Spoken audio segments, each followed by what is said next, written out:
Voy a tratar de ser cauto respecto de cómo lo expreso porque no pocas veces me ha pasado que he dicho hoy voy a hacer una reflexión más breve o hoy voy a hacer un conversatorio y me he largado con un speech sin tregua. Pero quiero que hoy tengan, mientras voy compartiendo algunas partes totalmente expositivas, que puedan tener la libertad de interrumpirme con preguntas, con apreciaciones, con ideas, con preconceptos, con lo que vaya surgiendo, porque lo que quiero compartir hoy, aun cuando va a llegar a algo que no tiene tanto que ver con la manera en que inicia, tiene que ver con tener una percepción como iglesia de qué significa para nosotros y qué piensa tu iglesia local acerca de las cosas que están pasando en Israel, las implicancias que esto tiene respecto de la vida de la iglesia y como a donde voy a llegar finalmente, una aplicación derivada de todo lo que surge y la forma en la que surge el debate. En torno al debate, una como mención importante a la unidad y a cómo nosotros tenemos que responder más allá de aquellas cosas en las que podemos tener diferencias, ya sea teológicas, pero vamos a desarrollar un poco cómo las posturas que tenemos tienen implicancias desde aquello que creemos hasta cómo esto afecta la manera en que vivimos. Voy a dar como algunas indicaciones generales, voy a tratar de ser como bien sencillo, pero de repente en las preguntas pueden salir palabras más técnicas y algunas cosas puedo responderlas como un poquito más teológicamente, pero no te enredes si no entiendes los términos, porque en lo macro tengo como una ruta más o menos clara para explicarte los grandes elementos presentes en esto. Y obviamente en esta exposición de apenas 250 minutos, nadie va a salir experto en escatología, sino que lo que queremos es tener nociones que nos permitan identificar dónde estamos como iglesia local y principalmente como recomendaciones pastorales acerca de cómo abordar esto y saber también como las nociones fundamentales para entender el porqué de algunas discusiones, el porqué de algunos debates y todo esto.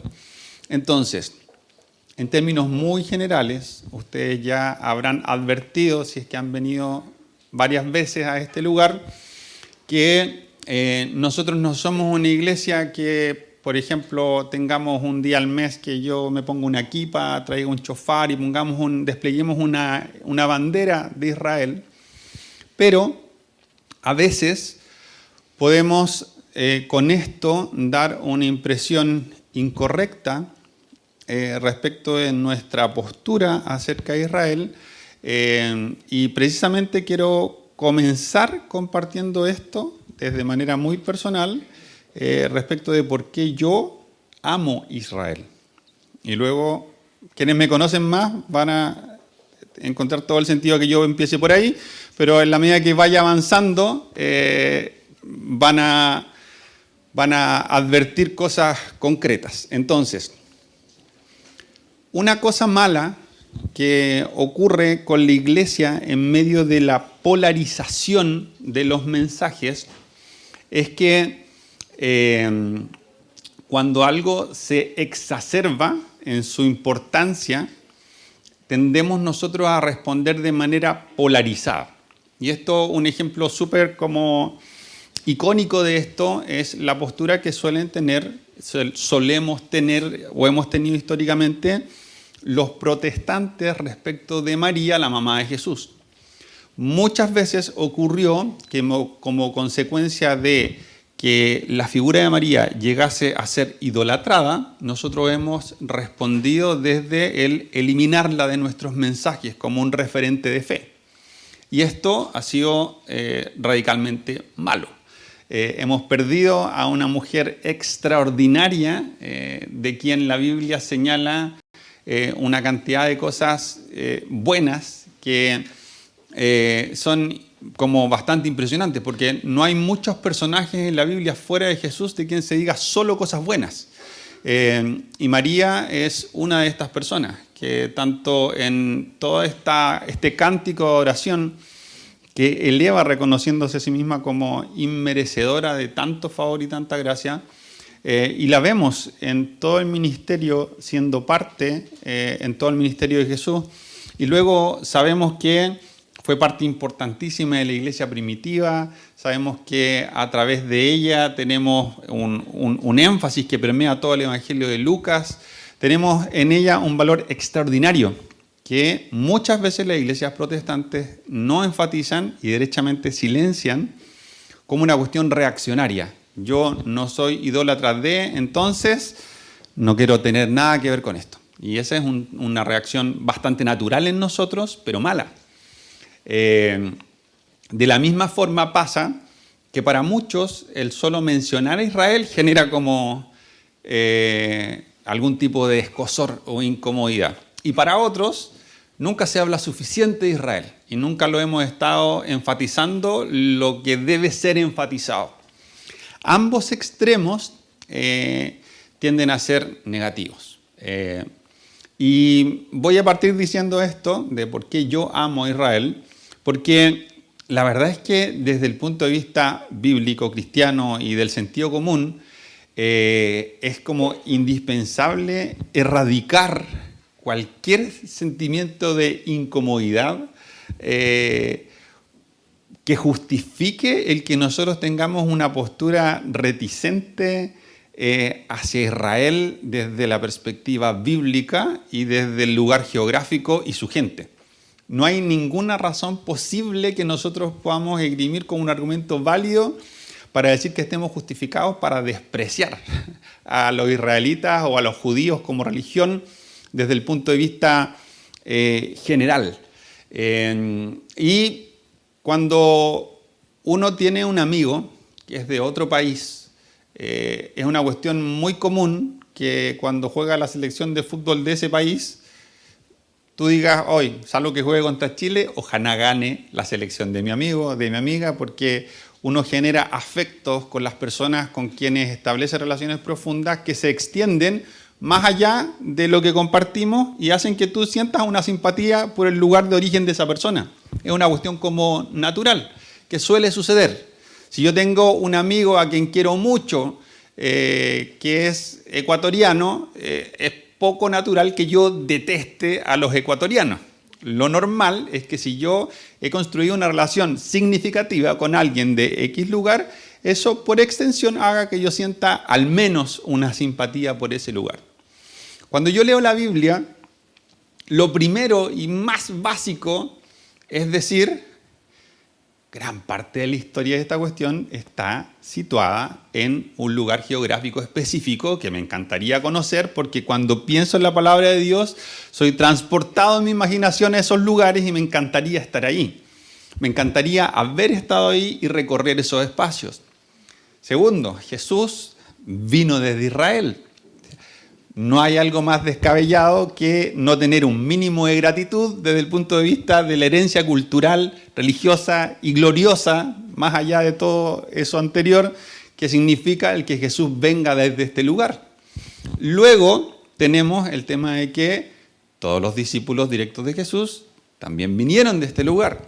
Y nosotros somos herederos del testimonio de ellos. Y fue precisamente a través de la propagación del Evangelio venía de ellos que nosotros terminamos experimentando la bendición de ser hoy parte del pueblo de Dios a través de Jesús. Entonces, en términos generales, yo personalmente amo a Israel porque amo a Jesús. Amo a Israel porque amo la palabra de Dios. Amo a Israel porque me imagino los lugares que están en los pasajes de la Biblia y constantemente yo busco hacer este ejercicio de imaginarme esos lugares y de buscar fotos y yo busco cuántos habitantes tenía este pueblito y qué pasaba aquí, cómo se comía. A mí en lo personal, en la forma en que funciona mi cabeza, ese tipo de cosas me encanta. Entonces solo imaginarme esos lugares me encanta. Estar ahí es algo que encuentro fascinante. Ahora, lo que normalmente termina siendo un problema para muchos es que para ciertos sectores, Israel ocupa un lugar que debiera ser parte y presente de todas nuestras conversaciones, todo el tiempo. Y producto de no querer ser parte de eso, muchos se alejan al punto de no quiero nada con Israel. Y si alguien me dice que ama a Israel, ya al tiro sepa dónde va y no quiero tener una conversación con esa persona. Nosotros no tenemos ninguna razón para no amar a Israel. Cuando nosotros oramos desde nuestra iglesia local, oramos por una comunidad local, oramos por el cuerpo de Cristo en nuestra ciudad, oramos por nuestra ciudad, oramos por nuestro país. Dios desde siempre ha amado a las naciones. Él ama la creatividad, ama la diversidad, la singularidad de las personas, como ama la singularidad y la riqueza de las culturas. Cuando hemos estudiado nosotros desde la teología del reino cómo era el plan original de Dios, nos encontramos con que en el corazón de Dios siempre estuvo que existiera ciudades, siempre estuvo que existiera el arte, siempre estuvo que existiera la matemática, siempre estuvo que existiera todo aquello que expresa la creatividad que está presente en Él y que Él nos puso a nosotros como una semilla, imagen de Él mismo, para que nosotros fuésemos productores de cultura. Obviamente, la ciudad que emerge de la mano del pecado es muy distinta a la ciudad que estaba en el corazón de Dios. Lo mismo con el arte y con todas las cosas. Pero la cultura, en términos neutros, es algo que Dios ama. Y por eso Dios también ama a las naciones. Y por eso Dios ama también la diversidad en medio de la unidad del cuerpo de Cristo, que haya muchas lenguas y muchas naciones y muchas etnias. Es algo que encontramos muchas veces en la Biblia como una promesa de algo maravilloso en el futuro.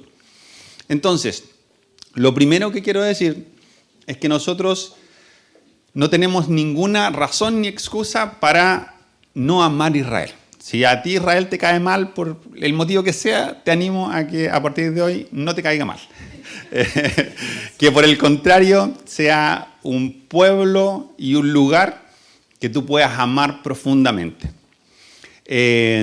Ahora, ¿qué cosas no creemos acerca de Israel? Y voy a hacer así como lo más general para irnos posicionando y que a partir de estas pocas cositas ustedes puedan empezar ya sea a compartir inquietudes, preguntas, lo que vaya como en este flujo, para después llegar al punto de la unidad, que es lo que quiero enfatizar. Pero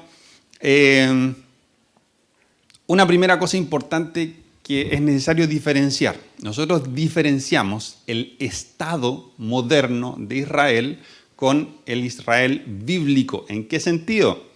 El concepto de Estado aplicado a la Biblia es un anacronismo. ¿Qué significa esto?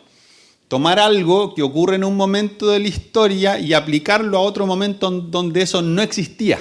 Como estos fallos de películas, ¿cierto? Cuando en Titanic dicen al final de la película los gallos tocan una sinfonía y resulta que esa sinfonía no había sido compuesta todavía en el año que se hundió el Titanic.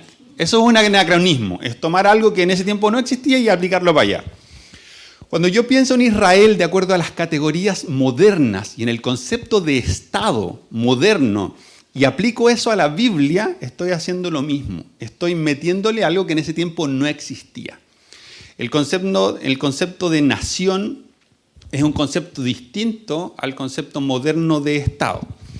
Eso es lo primero, solamente señalar que existe una diferencia.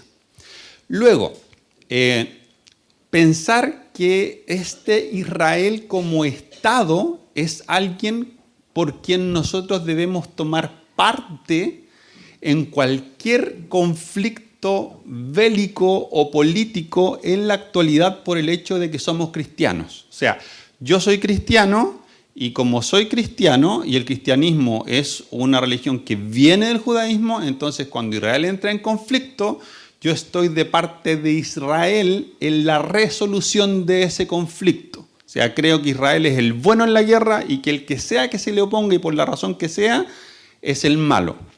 Ese concepto nosotros no lo compartimos. La Biblia provee una gran base de elementos para que nosotros tengamos una ensalada en la cabeza respecto de esto. ¿Por qué? Porque vemos en la Biblia muchas veces que Israel ganaba guerras cuando obedecía a Dios en el Antiguo Testamento y las perdía cuando desobedecía a Dios. También vemos que la palabra señala abiertamente a que Dios se refiere en algún momento como su siervo al rey de Asiria o al rey de Babilonia, porque son instrumentos suyos para ejecutar un castigo, para ejecutar su justicia. Entonces, hay momentos en que la guerra la pierde Israel porque Dios hace que Israel la pierda. Hay momentos en que Israel gana la guerra porque Israel es el pueblo de Dios. Entonces, no sabemos necesariamente en todos los escenarios dados si Israel está perdiendo por X motivo o por el otro. Solo si aplicamos las dinámicas del Antiguo Testamento. Si esto lo llevamos al Nuevo Testamento, es aún más enredado. ¿Por qué? Porque Jesús introdujo el concepto de reino, y el concepto de reino, que nosotros abrazamos desde la teología en la viña, es un concepto que no está circunscrito a fronteras. El reino de los cielos no se ejerce en base a límites geográficos, sino que el concepto griego y teológico, la palabra es basilea y el concepto tiene que ver con el ejercicio de la autoridad, de un sistema de gobierno, pero no de límites. Entonces, las fronteras, que es muy distinto enfatizar las fronteras a enfatizar las lenguas, los pueblos, las etnias, las naciones, es un concepto que no está en el corazón de Dios. Las divisiones de los pueblos por fronteras no es algo que sea bueno y que necesite ser sostenido todavía en el tiempo. Luego, existen distintas corrientes de interpretación teológica acerca de cuál es el lugar de Israel hoy y respecto de los últimos tiempos. Voy a hacerlo lo más rudimentario en esta parte expositiva, pero nosotros creemos que, en función de lo que la palabra dice, existe solo un camino y ningún otro a poder ser parte de la familia de Dios, nacer de nuevo y vivir la eternidad junto al Padre, que es Jesús. Entonces, cuando nosotros hablamos del pueblo de Dios, decimos que el pueblo de Dios es uno solo. Eso significa que cuando Jesús viene, Él impacta el cristianismo hacia el futuro y toda la religión de Israel hacia el pasado. El impacto de su obra es atemporal y lo que genera es que tanto en palabras de los autores bíblicos, cuando se refieren a las personas del Antiguo Testamento, el autor de Hebreos llega a decir explícitamente que Moisés depositó su fe en Jesús. Lo dice explícitamente el autor de Hebreos. No es sino por medio de Jesús que nosotros alcanzamos salvación. No hay ningún otro camino, ninguna otra opción. Entonces, cuando Jesús irrumpe en la historia, todo aquel que haya de ser salvo es por causa de la gracia de Dios y a través de Cristo. Eso implica que Dios tiene un solo pueblo. O sea, si yo tomo todas estas dudas y posturas y cuestionamientos, y tomo por ejemplo Romanos 11, que es un pasaje muy célebre para hablar de que todo Israel va a ser salvo en algún momento, nosotros tenemos que decir que indistintamente cómo tú interpretes Romanos 11, la única forma en que Israel puede ser salvo completo en un momento es a través de Jesús. No hay otro camino, porque si no contradeciría la Biblia y las palabras mismas de Jesús de que yo soy el camino, la verdad y la vida. Nadie viene al Padre sino por mí. No hay otro camino. Entonces, si todo Israel llega a venir a los pies de Cristo para ser parte de la familia de Dios, bacán, maravilloso. ¿Cómo no vamos a anhelar algo así? No tiene ningún sentido anhelar algo diferente. Pero no es por medio de otro mecanismo. Tiene que ser sí o sí a través del reconocimiento de que Jesús es el Mesías, el Hijo de Dios, y que a través de su sacrificio en la cruz, por gracia, somos nosotros salvos. No existe otra alternativa. Entonces, hay cosas que pueden ser misteriosas, debatibles y un montón de cosas, pero la Biblia sostiene muy claramente que Dios tiene un pueblo y que además se es parte de ese pueblo a través de Jesús. Jesús mismo interpeló a los eruditos de su tiempo y le dijo, no crean que por ser descendientes de Abraham son hijos de Dios. Abraham mismo renegaría de ustedes. Y un poquito más duro le dice, ustedes son de su padre el diablo, le dice. ¿Por qué? Porque solo a través de Cristo, solo por gracia, solo en la observancia de la cruz y por medio de la fe es que nosotros podemos llegar a ser salvos.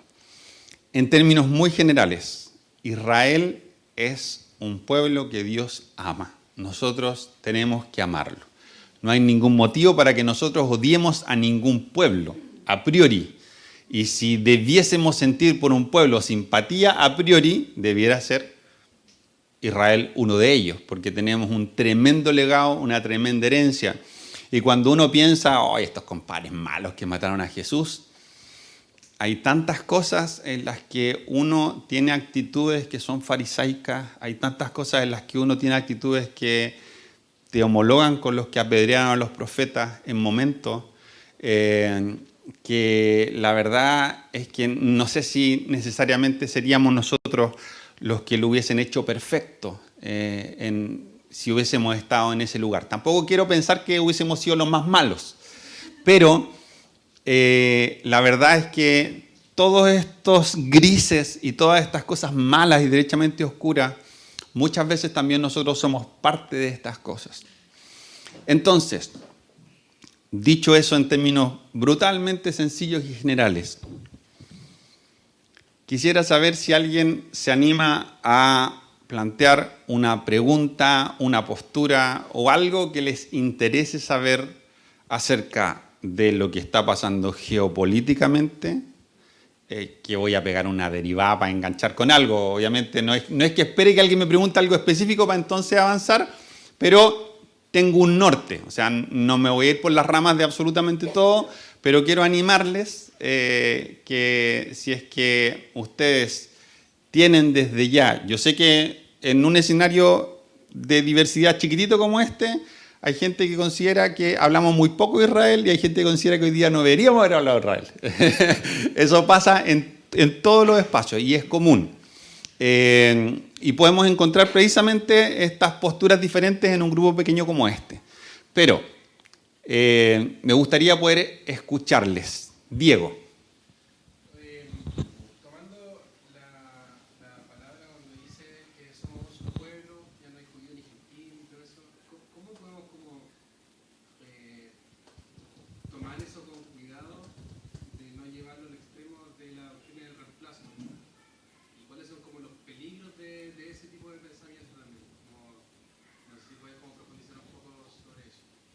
Claro, la teología del reemplazo lo que dice es que en el Antiguo Testamento tenemos Israel y luego tenemos la Iglesia. Y de manera radical lo que te dice la teología del reemplazo es que cada vez que tú leas un pasaje en el Antiguo Testamento que hace alusión a Israel, tú le cambias por la Iglesia.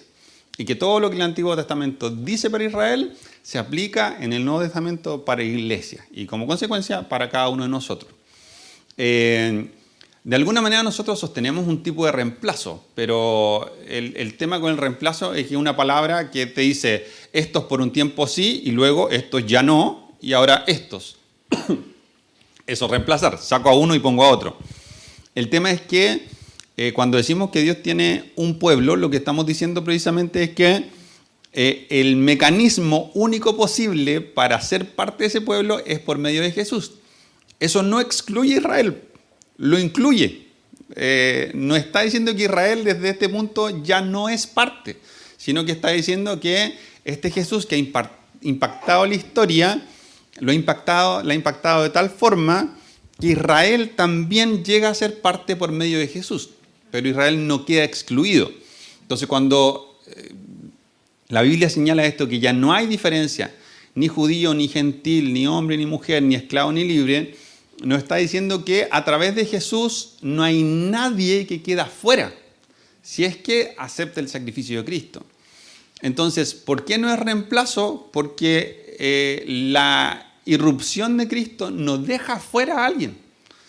Israel, no digamos que Israel está incluido, somos nosotros los que estamos incluidos. Israel sigue siendo parte, pero a través de Cristo, en la medida que es capaz de reconocer que Jesús es el cumplimiento de todas las promesas acerca del Mesías.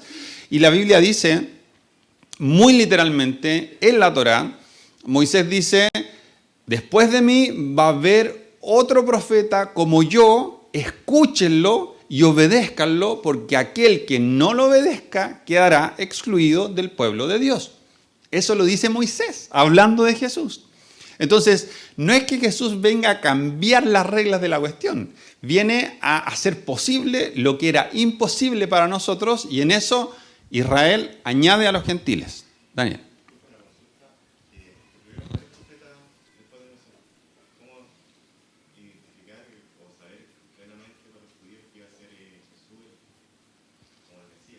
¿Cómo reconocerlo, dices tú?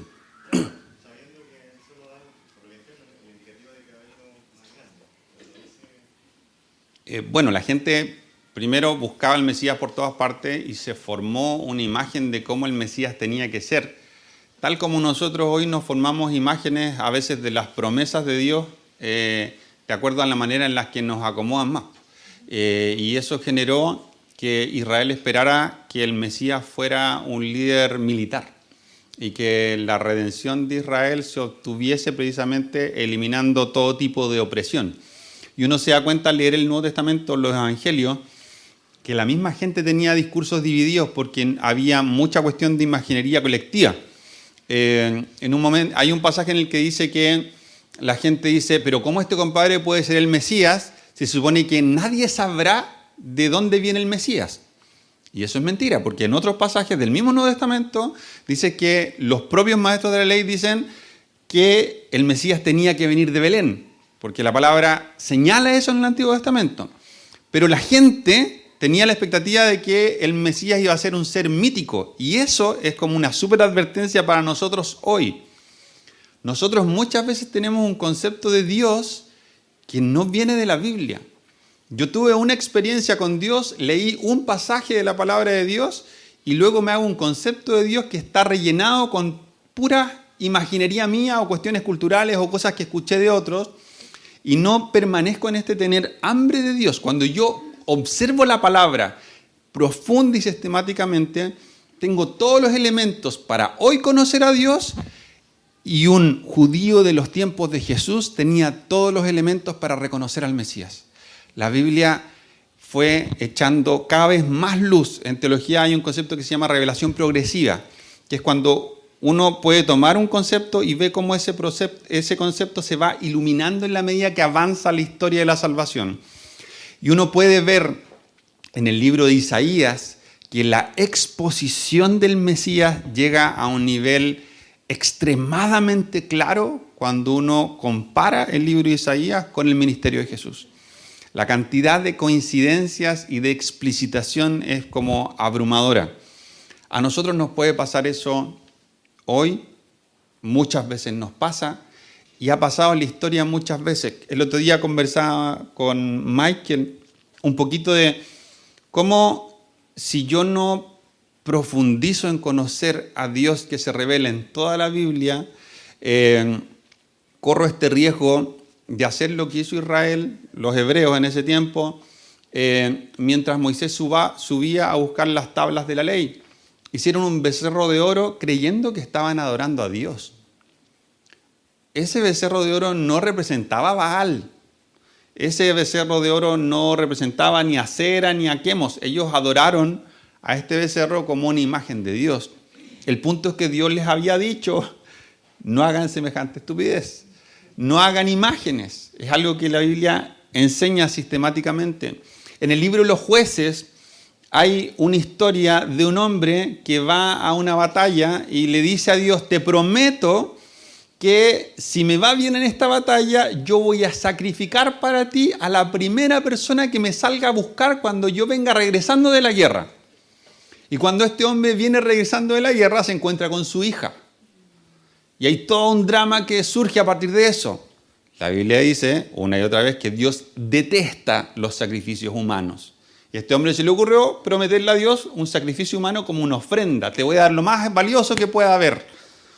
Cuando yo no conozco a Dios, puedo correr ese terrible, terrible error de construir un Dios a mi imagen, una proyección de mis flaquezas y de mis podredumbres. Pero cuando yo observo la palabra de Dios con un corazón humilde y enseñable, uno puede ver que el Antiguo Testamento da toda una base clara y que permitió que muchos sí reconocieran al Mesías. De hecho, Juan es muy explícito en decir que finalmente la gente no reconoció a Jesús como a la luz, no por las dificultades teológicas que suponía reconocer al Mesías, sino porque amó más las tinieblas.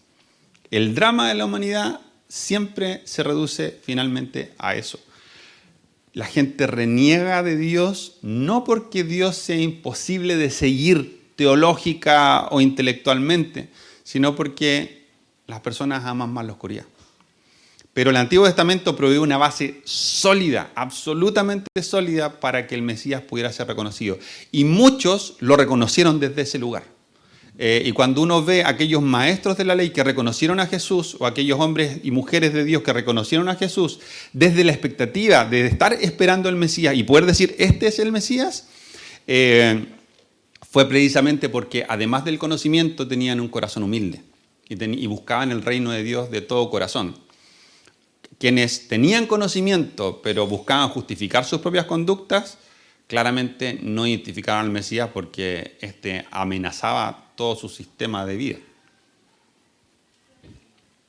La Eli. Todos sabemos que este conflicto viene hace muchos años. El conflicto de Israel viene hace demasiado tiempo. ¿Hay algo que está siendo distinto ahora? ¿Algo que está como alentando más luces? Porque, bueno, siempre se ve en las noticias, porque últimamente está más de noche. ¿Hay algo que se ve distinto? En términos generales, hay un concepto que yo no comparto, y es aplicar la revelación progresiva y sacarla de la Biblia para decir que la revelación sigue siendo cada vez más y más y más, y que hoy la iglesia somos llamados a reconocer que tenemos más herramientas como para ser personas que entienden la realidad en una manera cada vez más profunda, dada por Dios. ¿Por qué yo no comparto esa idea? Porque lo que yo observo, por lo menos, es que Jesús le dice a Felipe, cuando Felipe le dice, muéstranos al Padre, él le dice, Felipe, todo este tiempo he estado con ustedes y todavía no me conocen. Quien me ha visto a mí, ha visto al Padre. En Colosenses dice que Jesús es la imagen visible del Dios invisible. Entonces, no hay una revelación más alta que Jesús. La revelación progresiva llega a su pic en Jesús. Jesús es la revelación suprema y completa del Padre. La Biblia dice también que en Él habita la plenitud de Dios. Entonces, hay muchos que interpretan a partir de lo que la Biblia dice, ¿cierto? Hay que entender que el diálogo ocurre desde interpretaciones de la Biblia. Cuando alguien sale de la Biblia para interpretar, estamos en otro tipo de discusión y ya no es una discusión cristiana. Pero respecto a interpretaciones bíblicas, la Biblia dice que al final de los tiempos va a haber guerras y rumores de guerra. Esto es parte de cómo los tiempos se van intensificando. Ahora, uno ve la historia de la humanidad y ve que las guerras han estado presentes todo el tiempo. En un mundo globalizado como hoy, con el acceso a la información que tenemos, podemos saber de guerras que están ocurriendo en paralelo en tiempo real, cosa que en otro tiempo no se sabía. La escalada en los conflictos sin duda muestra que una cuestión un poco de perogrullo, que cada día que pasa es un día menos que pasa para que Jesús venga. La historia va hacia un fin. Eso es un elemento que el cristianismo, el judeocristianismo introduce, que es rupturista en el momento en que esto empieza a surgir. Porque el pensamiento de Oriente pensaba en la vida en términos cíclicos. Nosotros sabemos que la historia va hacia un fin. Aquel Dios que creó todo va a llegar un momento en que va a terminar la historia de la manera en la que no conocemos. Entonces, circunscrito en eso, ¿por qué la guerra se intensifica? Por un lado, es un indicador de que el tiempo del fin se acerca. El problema es asignarle años o fechas en función de eso. ¿Por qué? Porque yo puedo ver cómo se ha acelerado la historia del cumplimiento de profecías bíblicas en los últimos 100 años. Puedo ver como un hito, que es una base para interpretar mucho respecto de cómo van a ser los últimos tiempos a partir de que Israel hoy sea un Estado que tenga una tierra asignada, cuando hace 70 años esto era impensable. Pero el tema es que Jesús va a volver. Y mientras tanto, antes de que Él venga, efectivamente va a haber guerras y rumores de guerra. Eso es algo que va a ocurrir y que va a pasar cada vez más sistemáticamente. Si esto va a pasar en 5, 10, 15, 20, 30, 40, 50 o 70 años, la verdad es que no tenemos una base bíblica para especular respecto del tiempo.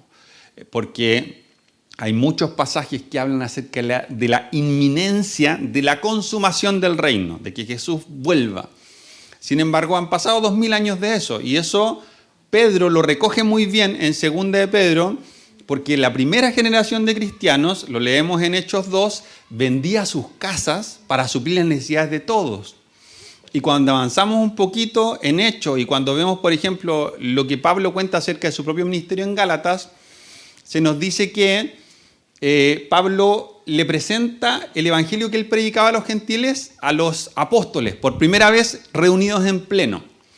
Y ellos le dicen, ¿sabes qué? Está súper bien todo lo que haces, lo único que te pedimos que le agregues es que no dejes de suplir para las necesidades de la iglesia en Jerusalén.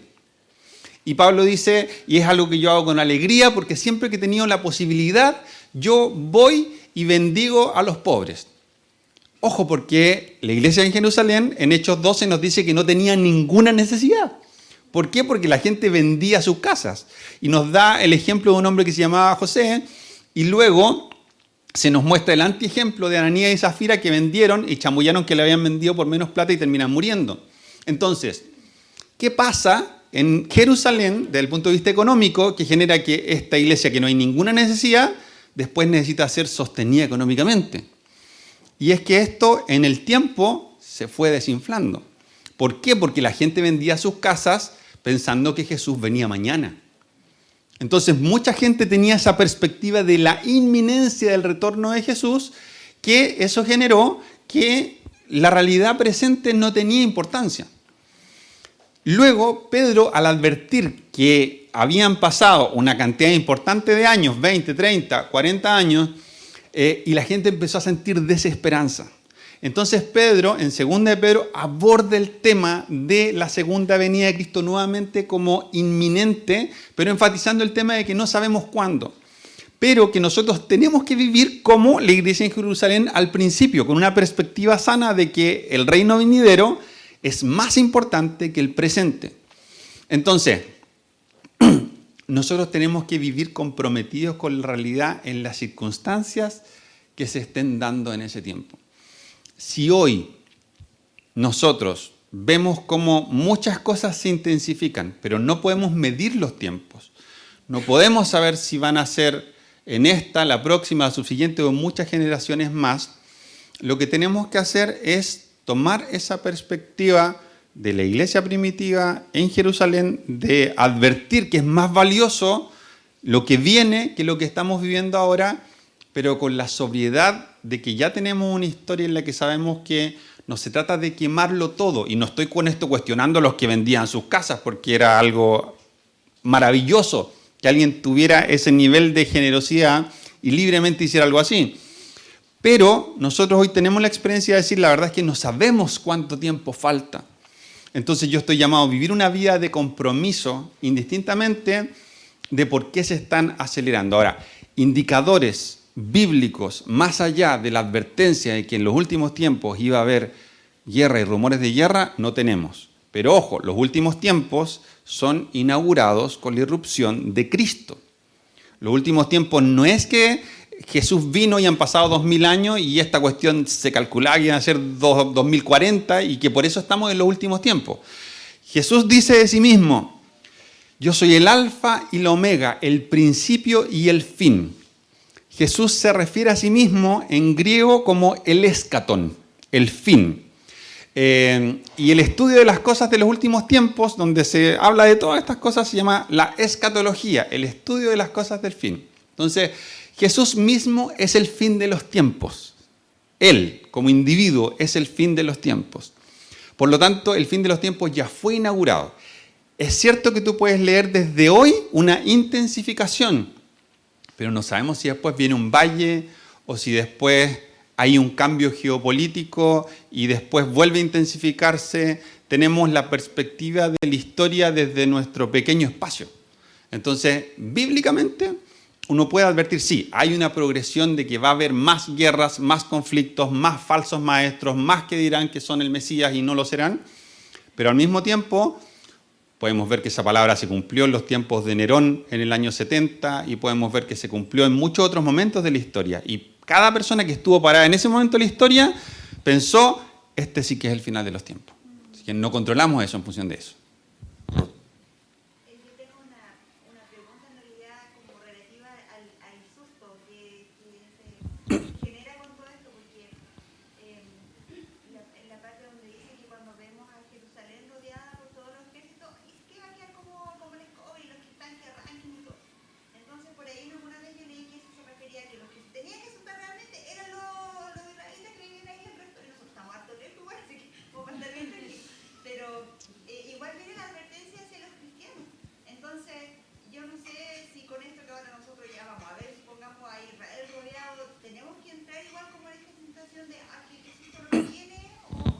Voy a decir algo largo, muy corto, y que por tanto puede que no se entienda tan bien, pero como para quienes tengan esas nociones puedan entender el panorama general.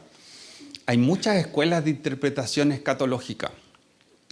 Hay quienes leen Mateo 24, Daniel y Apocalipsis y todos los pasajes tesalonicenses y dicen, esto es así, así, así, y va a ser esta cantidad de tiempo, y se arma una película muy clarita.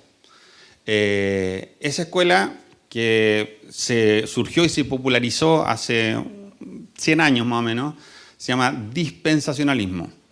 El dispensacionalismo tiene fechas para todo. Y como todas las corrientes, esto ocurre cuando yo parado desde un lugar leo la Biblia y la interpreto en función de lo que yo veo que está pasando. Eso pasa, te pasa a ti, me pasa, nos pasa a todos. Entonces, hace 2 siglos, los movimientos evangelísticos a nivel mundial estaban así, pero dejando la patada. Estaban llegando misioneros de acá para allá, de acá para acá, por todas partes. Inglaterra llenó por todos lados, después Estados Unidos de vuelta mandó para un montón de lados. Entonces la gente que dijo, cuando todo el mundo sea inundado del Evangelio, entonces Jesús va a venir. ¿Qué significa eso? Que estamos viviendo el milenio.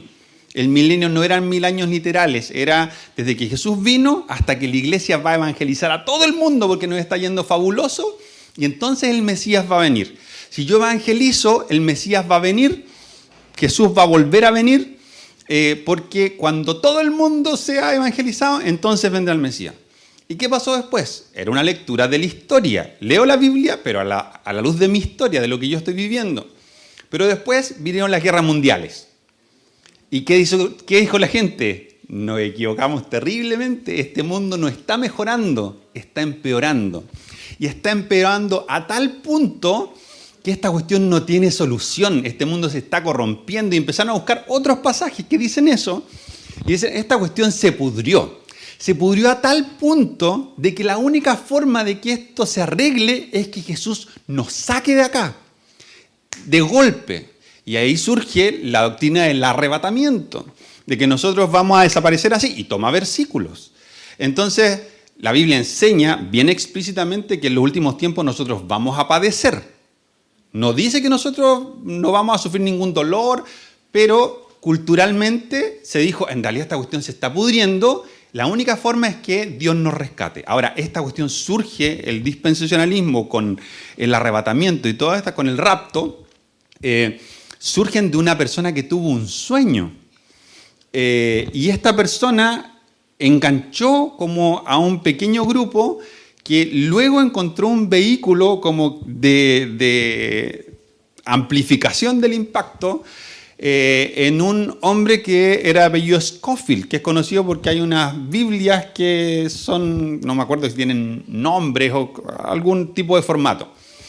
El punto es que eso se popularizó así.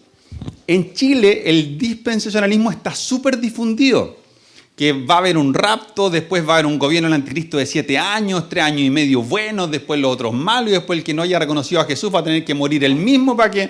Y una historia así como súper clarita, pues, de todo. Y nosotros manejamos como muy bien esa información porque el mayor impacto evangelístico en Chile lo ha producido el pentecostalismo, y el pentecostalismo es dispensacionalista. Pero hay muchas otras iglesias en Chile no pentecostales que igual son dispensacionalistas. Entonces, existen quienes creen que todo esto se va a cumplir en el futuro. Apocalipsis va a llegar un día de repente, desaparecer y se desencadena todo al final. Hay quienes creen, otra corriente, que el cumplimiento de la escatología es histórico, o sea, ya ocurrió. Todo lo que la Biblia dice ya pasó, y lo puedes ver, por ejemplo, en el año 70, en la caída del templo, en todo lo que pasó con Nerón, tú puedes decir, se cumple, un montón de cosas. Hay otros que te dicen que la escatología es alegórica, que cuando yo leo Apocalipsis, en realidad estoy leyendo cómo debe funcionar la adoración, cómo debe ser un modelo de X y XX tema. El tema es lo que se expresa como ideas y enseñanzas y que no pretende ser histórico. Y así hay muchas corrientes que han estado a través de los siglos chocando, porque todas tienen bases bíblicas. Lo que tú describes surge del dispensacionalismo. Entonces, esa idea de que todo va a ocurrir tal como está expresado y nosotros debemos como entender los códigos y debo como entender qué representa cada versículo aislado para entender cómo responder frente a cada situación puntual dada. Nosotros no somos dispensacionalistas, en el sentido de que la teología del reino, que es la teología en la viña, es una teología escatológica, que habla de que el reino de los cielos ha sido inaugurado en Cristo, mientras el reino de las tinieblas todavía no se retira por completo. Y que nosotros vamos hacia un fin, y ese fin va a llegar con precisamente el retorno de Cristo y la consumación de todas las cosas. Pero las formas específicas, lo voy a ver de ahí cuando voy a hacer un punteíto chico, de en qué cosas nosotros no debemos transar con otros. Pero el tema fundamental detrás de esto es que Jesús va a volver, que va a haber un juicio, que va a haber resurrección de los muertos y que va a haber quienes van a vivir eternamente lejos de Dios y quienes van a vivir eternamente con Dios en la medida que hayan reconocido o no a Jesús. Eso es lo que sabemos a ciencia cierta, bíblicamente, a la luz de la palabra de Dios, de cómo van a ser los últimos tiempos. Los detalles, yo te puedo dar 50 versículos para una postura y para otra postura, y yo venderte mi postura, y que todo salga, ¡oh, está clarito! Cada vez que uno va a escuchar a alguien que enseña acerca de esto, sale con la sensación de, ¡ay, qué bueno que lo escuché porque ahora está clarito! Y la Biblia, si quisiera dejarlo clarito, así, totalmente claro, porque habría 2000 años de discusiones entre personas que amaban a Dios y que leían la Biblia profunda y seriamente. La tensión entre estas posturas es bíblica. Yo leo la Biblia e interpreto esto. Lo interpreto por mi historia, por mis circunstancias, por mi cultura, por un montón de cosas. Pero por eso es importante que yo al menos sepa cómo el tener una X postura va a impactar mi manera de vivir. Porque aquí es donde ya me meto un poquito a algo de lo que quería llegar. Si yo creo, por ejemplo, que el mundo se está corrompiendo por completo y que no hay salvación, ni siquiera a través del evangelismo, porque sí, gente se sigue convirtiendo, pero chuta, Temuco hace 20 años tenía uno de los índices de personas evangelizadas más altas de Chile. Y sin embargo, la Araucanía y la ciudad de Temuco tenía los mayores índices de las peores cosas de Chile. Los mayores índices de alcoholismo, los mayores índices de prostitución infantil, los mayores índices de las peores cosas posibles en Temuco, una de las ciudades más evangelizadas, o por mucho tiempo la más evangelizada del país. Entonces, el mundo se está corrompiendo de tal forma que ni siquiera la extensión del evangelio parece que nos hace tener algún tipo de esperanza de que esta cuestión va a estar mejor. Eso me puede llevar a descomprometerme con la realidad y decir, no hago nada más, po. Si esta cuestión se pudrió, no hay nada que hacer. ¿Para qué andar ¿Por qué la gente va a llevarle pan a los que tienen hambre si esta cuestión ya se pudrió? La gente va a seguir igual. A lo sumo, evangelicemos como por las almas de las personas porque que sigan podridos, pero al menos que se vayan al cielo. Cuando yo abrazo esta idea de que todo se está corrompiendo y la única salvación es que Jesús irrumpa a través de retirar a la iglesia de este tiempo, eso me puede decir entonces, ¿qué significa la vida cristiana? ¿Cómo debe vivirse? Yo tengo que vivir mi vida cristiana orando, adorando, pasando tiempo con Dios, pero no involucrándome con la realidad. ¿Por qué? Porque la realidad está condenada, está corrompida. A lo más tengo que evangelizar para que las almas de las personas sean redimidas. Pero no necesitamos ser sal ni luz en este mundo porque el mundo ya se pudrió. En una exposición o en una interpretación de esto, yo puedo decir, ¿sabes qué? Entonces, ¿qué hago? Vivo para adorar a Dios. Y voy a invertir toda mi vida solo en orar. Y voy a hacer de la intimidad con Dios un fin en sí mismo que no necesariamente tenga un correlato en cómo vivo, en cómo trabajo, en cómo hago las cosas cotidianas. Entonces le voy a decir a la iglesia, ahora el Señor nos mostró que lo que tenemos que hacer es orar. Y eso es lo único que tenemos que hacer. Cada vez que yo sobredimensiono algo que incluso puede ser bueno, nos terminamos desvirtuando. Porque si yo lo único que hago es orar y nunca tengo un tiempo para responder a lo que Dios me dice en su palabra y en oración, entonces me desconecto de la realidad. Me aparto del dolor del mundo y no tengo ningún compromiso con lo que está pasando en mi entorno. Esto me puede llevar a un montón de cosas espirituales. Y ha pasado en la historia antes. Esto generó en otro momento el auge de los monasterios.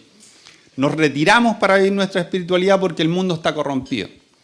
Entonces, lo que yo piense acerca del final de los tiempos va a tener impacto en cómo vivo mi vida. No existe una única respuesta que nos pueda dejar completamente satisfechos de que en realidad, bíblicamente, el fin de los tiempos va a ser así. Que Israel es el reloj de los tiempos y que observando ciertas cosas podemos hacer un cálculo para hacernos la idea de que falta una generación o 2 generaciones. No tenemos realmente elementos bíblicos para poder determinar cuánto tiempo falta. Lo que sí tenemos claramente establecido en la Biblia es cómo vivir mientras tanto. Eso la Biblia lo enseña de manera absolutamente clara. Porque si yo abrazo el Evangelio, da lo mismo, no cambia ninguna demanda del Evangelio a mi vida si Jesús viene mañana o si vienen 200 años. Nada de lo que la Biblia dice que yo tengo que hacer como discípulo de Cristo es diferente si yo hoy pienso que Jesús viene o pienso que no va a venir mientras yo esté vivo. Y por eso es que esta cuestión jamás debiera dividir a la iglesia. Porque tú puedes ser un dispensacionalista radical que me diga que hay que hacer esto y esto y esto y esto en función de que Jesús viene en X fecha. O una persona puede creer algo radicalmente opuesto a eso, pero como discípulo de Jesús soy llamado a vivir de la misma manera. No hay ninguna diferencia. Y aquí es donde quiero integrar este otro elemento para ir terminando. ¿En qué cosas nosotros no podemos transar? ¿Qué cosas sí son para decir esto, si tú no lo crees, necesitas ser evangelizado, derechamente? Hay algunas cositas más, pero en términos generales son más o menos estas. Un intransable del Evangelio es que Dios es un Dios trino. Dios es Padre, Hijo y Espíritu Santo. Eso es intransable. Es intransable que Dios se ha encarnado en Jesús. Y existe este misterio en Jesús que en teología se llama unión hipostática, de que Jesús era una persona, pero que tenía dos naturalezas completas en él. No es 50% humano y 50%, no es un semidios, es 100% humano y 100% Dios en su encarnación. Derivado de eso está el nacimiento virginal. Por eso era 100% Dios, porque es hijo biológico del Espíritu Santo, digamos. Otro elemento intransable del Evangelio, que Jesús murió y resucitó. Pablo dice, si Jesús no resucitó, nuestra fe entera es vana. Para haber resucitado tiene que haber muerto. Entonces, tanto muerte como resurrección son intransables de la fe. Que la salvación es por gracia y mediante la fe. Eso es intransable. Y que el único camino es Cristo. La autoridad de las Escrituras. Yo decía hace un rato, si nuestra fuente de autoridad no es la Escritura, entonces estamos hablando de otro tipo de discusión. Tienen que existir límites para decir en base a qué discutimos. Si nuestras posturas no vienen de la Biblia, a mí hartas veces me preguntan cosas así como acerca de los ovnis o cosas así. Y digo, la verdad es que sale tanto de la cancha de lo que uno puede tomar a partir de la Biblia que sería tan altamente especulativo que sería casi como por cachurear un rato y entretenerse diciendo cualquier cosa.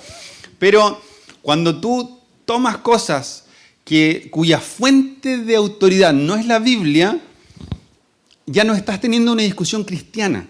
Y a veces nosotros tenemos que ser capaces de ser personas que defienden su fe y tiran puentes con quienes no creen, por amor.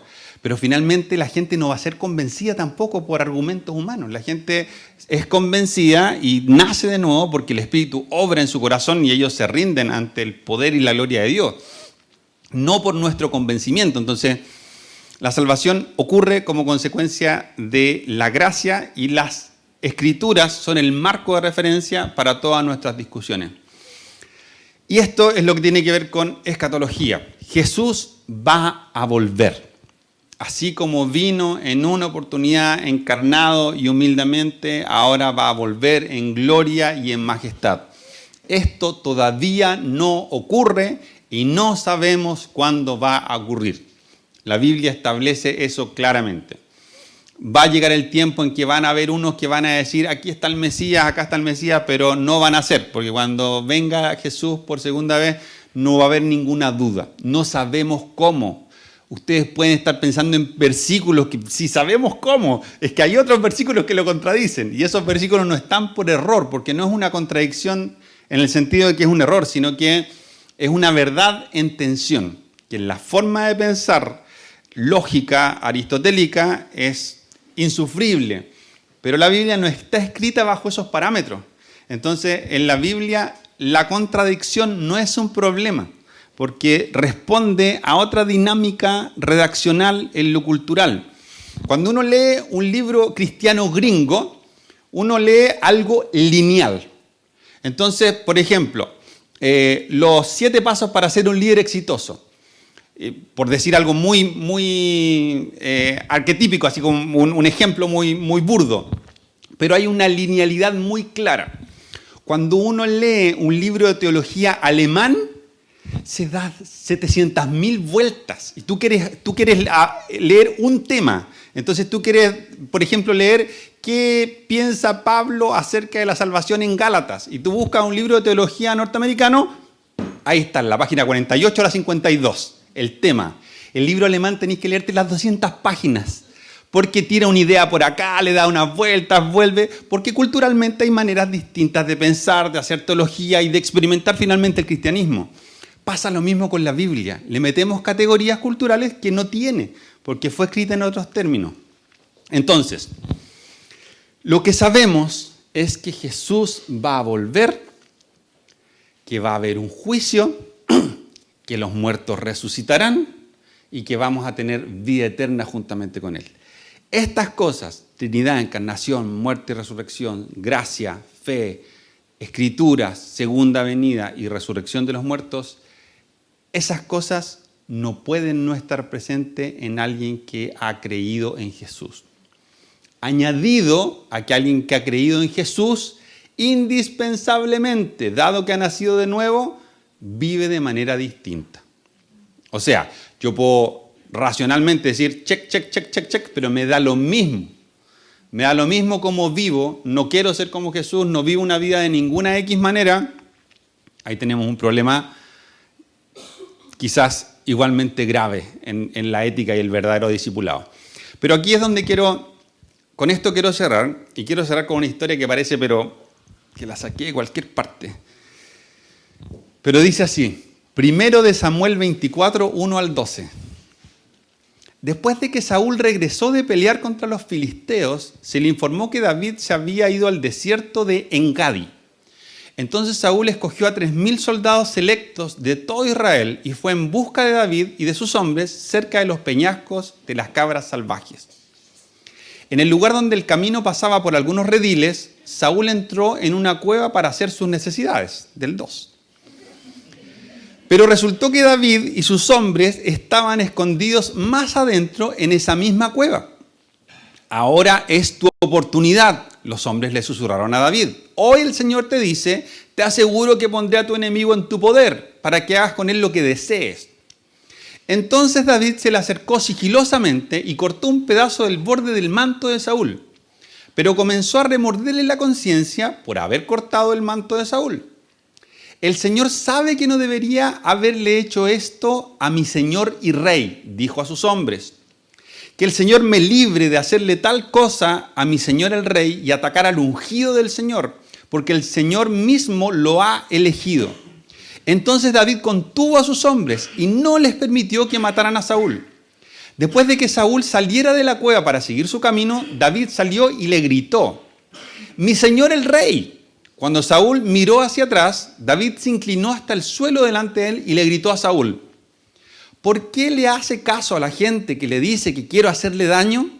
Este mismo día puede ver con sus propios ojos que no es verdad, pues el Señor lo puso a mi merced allí en la cueva, y algunos de mis hombres me dijeron que lo matara, pero yo le perdoné la vida, pues dije, nunca le haré daño al rey, él es el ungido del Señor. Mire, Padre mío, lo que tengo en mi mano es un pedazo del borde de su manto. Yo lo corté, pero no lo maté. Esto prueba que no intento hacerle daño y que no he pecado contra usted, aun cuando usted me ha estado persiguiendo para matarme. Que el Señor juzgue entre nosotros. Tal vez el Señor lo castigue por lo que intenta hacer, pero yo nunca le haré daño. Está clarísima la conexión con todo lo que dije antes, ¿cierto? No necesita ninguna explicación. Pensaba compartir esto a modo de cierre. Si nosotros tomáramos lo que preguntaba Diego delante, la teología del reemplazo como lo más radical, Israel ya no sirve para nada. Dios destruyó el templo y queda el puro muro de los lamentos y puso una mezquita como un candado y esa cuestión no va a aflojar y nunca va a volver a pasar. Israel realmente representa un pasado del que no hay absolutamente nada, no queda nada. Incluso si yo tomo esa teología del reemplazo más radical, tenemos un paralelo muy interesante en esta historia respecto de cómo yo debiera vivir, incluso si creo eso. ¿Por qué? Supongamos, aplicando alegóricamente esta teología del reemplazo, la Biblia dice que Dios escogió a Saúl como rey. Y cuando uno lee los primeros años del reinado de Saúl, ve que este hombre, que era un hombre cobarde en muchos sentidos, fue lleno del Espíritu Santo y se transformó en un guerrero que movilizó a todo un pueblo dividido y obtuvo conquistas extraordinarias en nombre de Dios, porque era el ungido de Dios y porque fue lleno del Espíritu Santo. Pero luego Saúl desobedeció y la desobediencia llevó a que Saúl fuese desechado como el ungido de Dios. Y como consecuencia de eso, Dios retiró su espíritu de él y lo puso en un joven para que fuese un rey conforme a su corazón. Hasta aquí, perfectamente, Saúl puede representar a Israel y David a la iglesia. Saúl era el ungido, pero por su desobediencia fue desechado y como consecuencia el espíritu que habitaba en él ahora habita en la iglesia y solo en la iglesia. Hasta ahí uno podría decir, está súper claro, buena la alegoría porque me sirve para condenar a los judíos. El problema es este. Espiritualmente eso ya había pasado. Saúl estaba siendo atormentado por espíritus y estaba totalmente apartado de Dios, consumido por la envidia, por problemas de autoestima, de identidad. Estaba totalmente en la B. Y sin embargo, la actitud de David persistentemente fue honrarlo como el ungido de Dios. Incluso cuando espiritualmente Saúl ya no era el ungido de Dios. No estoy diciéndote que nosotros tenemos que abrazar el reemplazo. Lo que te estoy diciendo es que incluso en la lectura más radical en contra de Israel, no tenemos ninguna razón posible para no honrarlo y no amarlo. David en la misma posición lo que hizo fue reconocerlo como el ungido de Dios, sistemáticamente. David tuvo varias oportunidades más para matar a Saúl y nunca tomó esas oportunidades, sino que una y otra vez repitió lo mismo. Nunca levantaría mi mano en contra del ungido del Señor porque a Saúl lo escogió Dios. Es el hombre que fue señalado por el Espíritu de Dios. Así que aquí es donde para mí viene como el meollo de esta cuestión. Hay muchas cosas, muchísimas más cosas que nosotros podemos pensar y esto fue bien rudimentario en base a señalar algunas cositas, solo para como abordar esto que sabemos que está pasando y tener algunas nociones nosotros como iglesia. El gran problema es cuando nos convencemos tanto con un sistema, incluida la teología del reino, el sistema que sea, nos comprometemos tanto con un sistema que dejamos de comprometernos con la palabra de Dios y con Dios mismo. Algo se roba el protagonismo de esta historia y los efectos de esto es que en vez de ser hermanos, somos conocidos públicamente por las cosas en las que somos diferentes. Y tú encuentras en redes sociales gente que tiene una postura y gente que tiene otra, tirándose mugre. Aun cuando creen ambos que Dios es trino, que Cristo se encarnó, que murió por nosotros, que va a volver. Tenemos todo en común.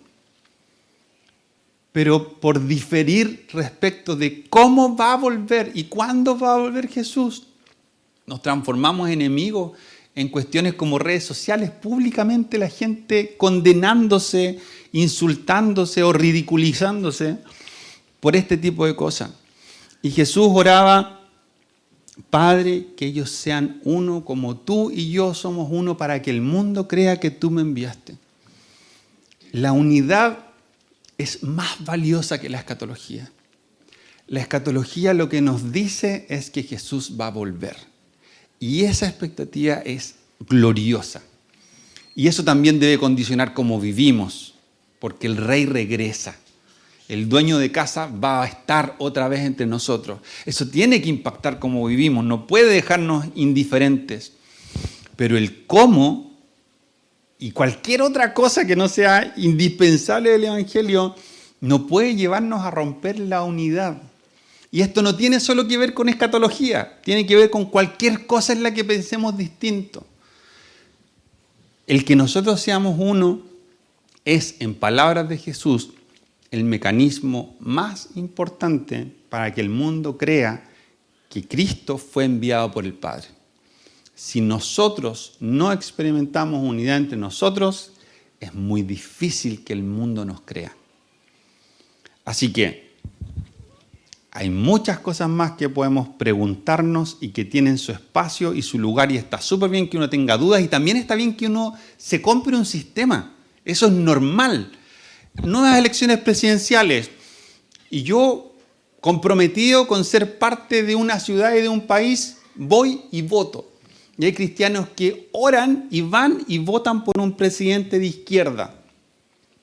Bacán cuando eso se hace en oración y se hace sabiendo que eso no me puede comprometer en cuanto al aborto, en cuanto a una agenda progresista, porque yo puedo tener razones de conciencia en mi intimidad con Dios para votar por alguien de izquierda, pero sin pasar por el aro todo lo que contradice la Biblia, o puedo con oración ir y votar por alguien de derecha sin pasar por alto todo aquello en lo que el capitalismo puede ser deshumanizante y opresor de la misma manera.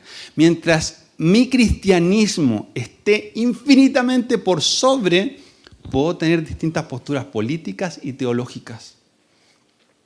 La iglesia no te dice por quién votar y qué candidato es Satanás. Porque el único gobierno que de verdad cumple es el que establezca Cristo cuando regrese. Si tu expectativa está en que porque votaste izquierda o derecha o centro, este sí que va a ser bueno, estamos sonados. Sin Cristo estamos sonados. Si mi fe está puesta en eso, no hay alternativa. Pero que a ti te haga más sentido un sistema que el otro, es natural. Hay gente que le es más natural uno que el otro. El punto es que nuestro compromiso con Dios es más alto, es más profundo. Y que yo vote por X cosa no significa que yo me voy a comprometer con el sistema de ellos. Ahí hay un problema serio. Si te vas a comprometer con un sistema político, claro, en lo macro te va a parecer que este es menos malo que este otro. Pero si te vas a comprometer con el sistema, ya partiste muerto. No hay esperanza ni salvación en estas cosas. La vida está en que nosotros como iglesia respondamos viviendo los valores del reino como uno, que seamos uno y nos banquemos cosas. Y la realidad es que tenemos que bancarnos cosas los unos de los otros. Así que mientras hay guerra, nosotros debemos orar por todas las personas que están involucradas y amar, no tomar parte por una u otra cuestión desde la distancia. Yo no tengo idea, yo leo noticias constantemente, pero yo realmente sospecho de qué historia me llega, por ejemplo, de la guerra de Rusia con Ucrania.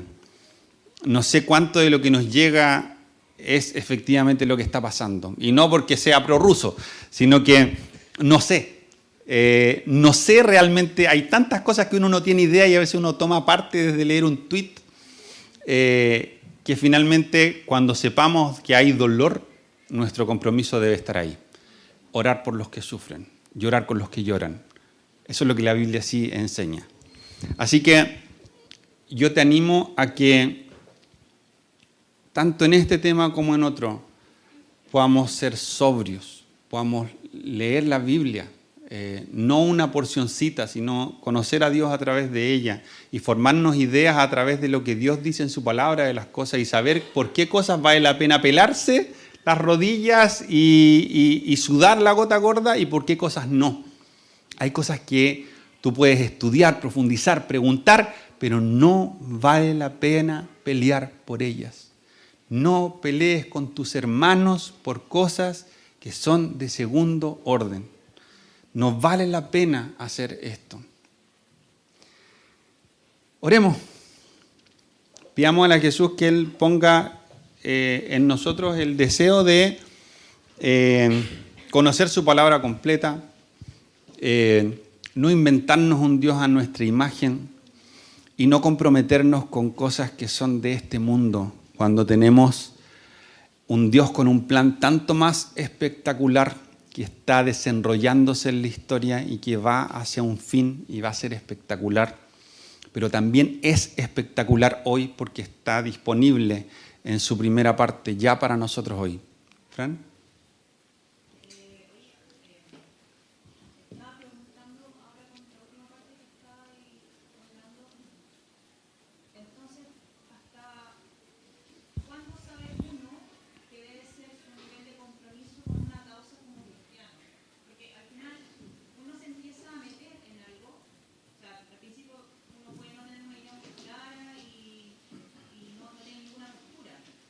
Pero en la medida que te empiezan